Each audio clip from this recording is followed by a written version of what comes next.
Hey everybody, Scott here, Pine Barren Craftsman. My kid took back his little dog, so now I got my phone resting on my flashlight and a remote control. It's funny. So I'm getting through this book here, okay? Zen and the Art of Motorcycle Maintenance. I'm on page 71. I gotta tell you, the person that recommended this book was on point.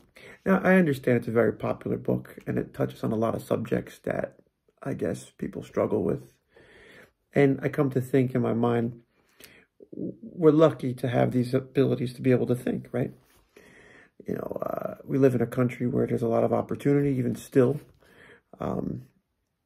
There's things to do, there's life, right? So we got this luck, or this gift. And as I'm flipping through this, you know, a couple major points. I don't want to wreck the book for anybody, but I'm going to start going to it. So if you don't want to listen, then sign off. But, you know, the difference between the different people types, how he puts it, the classic or the artist, looking at things with appreciation, looking at things for the romantic. That's it, the romantic side and the classic. I find a lot. It's funny because I dabble in both sides of that. I think we all do in some way. On different subjects. Like, you kind of flip-flop. You know, if you really are honest with yourself and you're open to change and growth, I think that we could meander between things. But it's all personal preference. So I'm getting through this.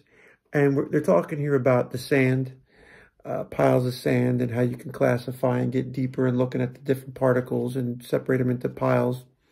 And that the romantic, classic understanding and the romantic style, you could look at the pile for what it is and ponder about, maybe more of its beauty or the randomness of it. And enjoy the randomness of it, like a mosaic tile floor, There's sometimes, as a tile guy, I really like straight grout lines and tiles. They got to be perfect when I'm done with it. But at the same time, I like the mess of a mosaic. I had a friend that put beer bottle caps on a coffee table, and he poured acrylic over them, and it had all the different logos. And in that all that busyness and that disorder, it was cool. You realize, like, wow, that's really got a cool look to it. Or you take a step back, like this painting behind me. The oil paintings you get up close to, it looks like a mess. It's that step back, and there it is. It's talking about, there was one point here.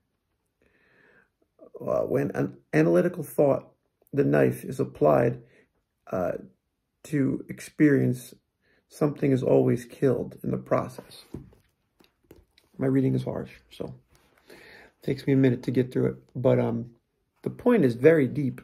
That one's the first one that stuck out for me so far, besides the struggle and the give and take, and also the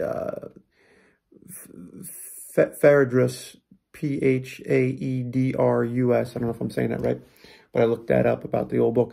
But this point about this, the analytic thought. So when you're cutting out, the different parts of society, the different ways to look at it, the classic understanding or the other side, right? I find this is very true with a lot of things for me. That's probably why the book is interesting to many people. But I'm just giving you my reaction. For instance, you start a new project. You got all the excitement in the world, and then you get there and you realize, okay, this is going to take work, and there's a process, and there's money involved, and it starts to lose its pizzazz. Moving to a new area. I'm sure this is going to happen to a lot of people in the coming months, in the past few months, years that we've been going through. You move to a new area, and you got like that grass is greener mentality. And sometimes it's not all it's cracked up to be. And sometimes those differences that you weren't aware of are better. So I tend to start to learn to be open to that. Even as a kid, like, hey, I don't want this type of car. I wanted this color, this brand, and you're not going to get it.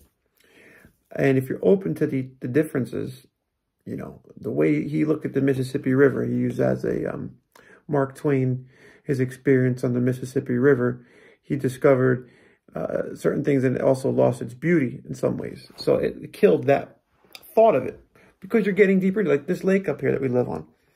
There might be things out here that I didn't know that are here, you know, and things about it that are maybe dark. Just like coming up here to Maine and understanding the influence that the settlers had on the natives.